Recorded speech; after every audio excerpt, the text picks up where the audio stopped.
Hey guys, Demoman here with another video for you guys. Well, this time, as the votes do go, there was a ship that majority of you here voted for. I've got it on my little paper here as I was counting down the votes.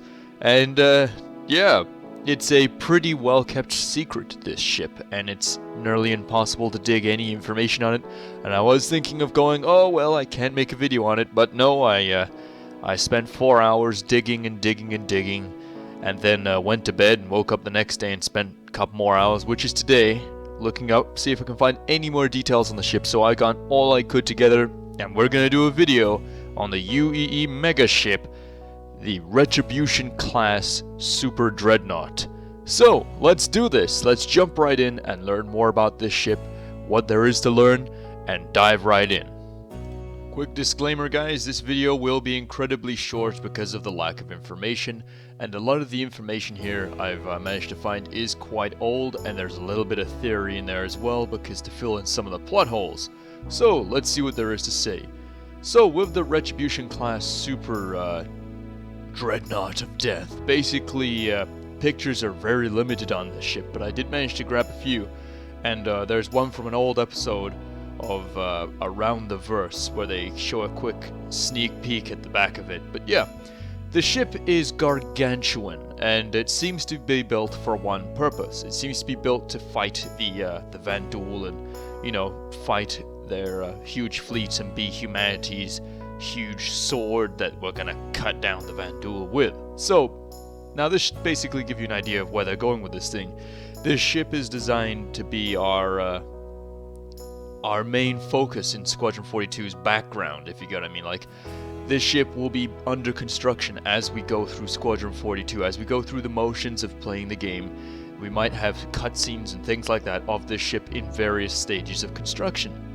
It means the further we advance, maybe through the first chapter I heard them talking about saying we'll see it in a construction state. As you can see here from this old clip from Around the Verse, I had to slow it down because it was literally up for a brief moment of the ship under construction. As you can see here, this is early concept work of the area where it would be housed and being built. So the interesting thing to note here, guys, it's being built on a planet's surface. It's not being built in space, which is surprising for something this size. So, as you can see in the following picture, we'll see things like this in the early stages of Squadron 42 as the campaign progresses. Maybe not in the first chapter, maybe in the second chapter or the third chapter of Squadron 42, we'll see it in flight. So that's pretty interesting. Now the Retribution class Super Dreadnought of Death Destroyer Doom vessel is absolutely massive, and it's said that the entire thing is basically a giant gun. Pretty much. It looks a lot like a railgun, which is interesting. That could be part of just the design of it, the way it looks, or it could be functional. We do not yet know.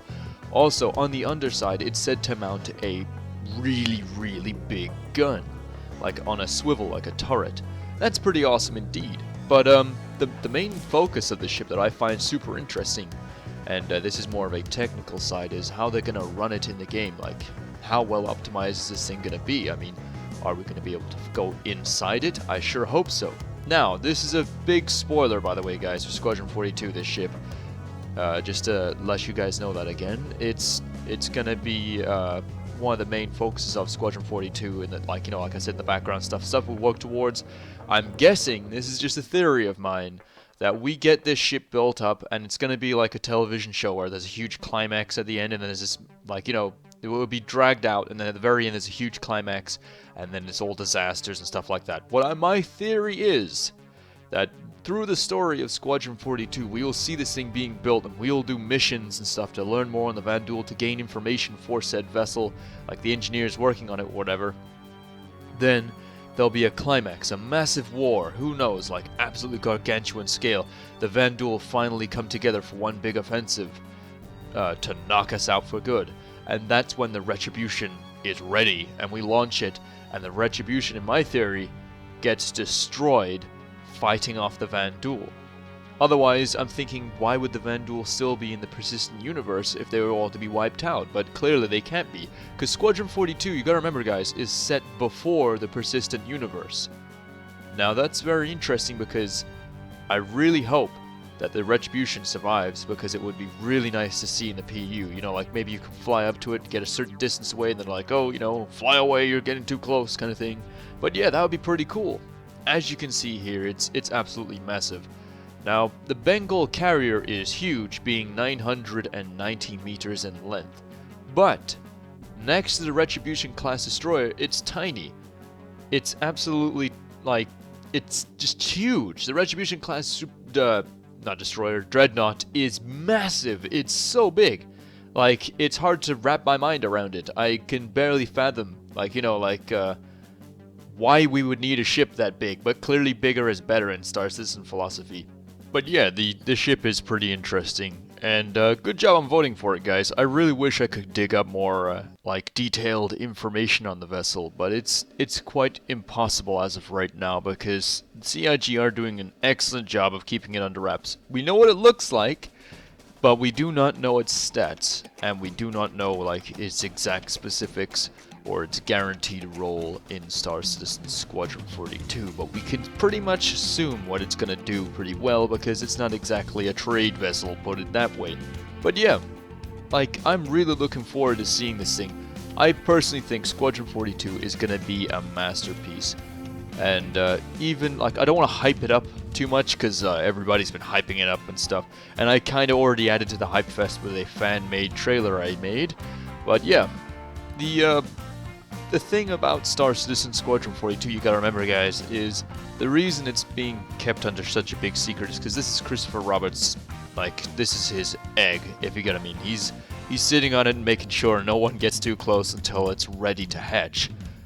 Now with the PU and the rest of Star Citizen, it's another story. We can come along and have a look and play it and have fun, but obviously people always want more, and that's why people are asking for more Squadron 42 and stuff like that. But he doesn't want to reveal it until it's ready, because otherwise, you know, he'll crack open the egg and it'll be an absolute monstrosity. But yeah, I cannot wait. And personally, this would be my advice to you guys if you are itching for Squadron 42, and I'm guessing you are because you voted for this ship. Please just hold on and let them take their time and give it a minute. You know what I mean? Let them take as long as they need, because at the end of the day, just remember this, guys. Some of you out there may have played a game with an amazing story, and then you were super happy about it, but then you played a lot of games nowadays and the stories feel quite dry. Well, the reason for that is because games are hurried out. Star Citizen and Squadron 42 are being dragged out, which is different. It means it's taking a long time, and that's a good thing, guys, because it means it's being perfected. It means things are getting tweaked here and there. It means things will be going the way they're supposed to go rather than being rushed out the door too quickly. As we can all agree, 2.6 was a little bit on the hurried side, and, you know, we all can see what happened there. Like, you know, we have server issues with Squadron, not Squadron. I wish we had Squadron, but we don't. But, we had server issues with Star Marine, and things like this. You just gotta take this in mind, guys. If we want Squadron 42 to be as good as, like, you know, as good as we all expect it to be, we just need to give it time, you know, keep watching it and wait for it to come out. That's all we can really do. So the information, like, here is that its manufacturer's RSI. We kinda can guess that because they're the same guys who built the Bengal carrier. It's gonna be in production throughout the game, you know, as we play Squadron 42 until we get to a special moment when it gets launched, and I guarantee you that's gonna be epic.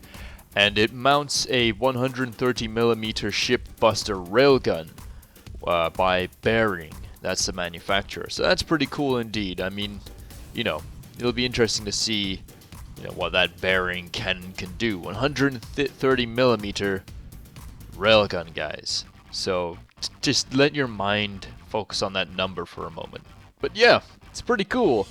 And yeah, sorry guys, I really do apologize yet again for the lack of information here. I literally dug up all I could. And yeah, it's pretty well hidden, I would say. So yeah, remember guys, to vote on the next ship, type the name in your description below, like followed by next in capitals with brackets on either side, please. It helps me read through the votes a little bit quicker and calculate them quicker, rather than having to go through all of the comments and decipher which one's a vote and which one's not a vote. So yeah, thank you guys so much. You know the drill, commanders. Fly safe, and I'll see you in the verse.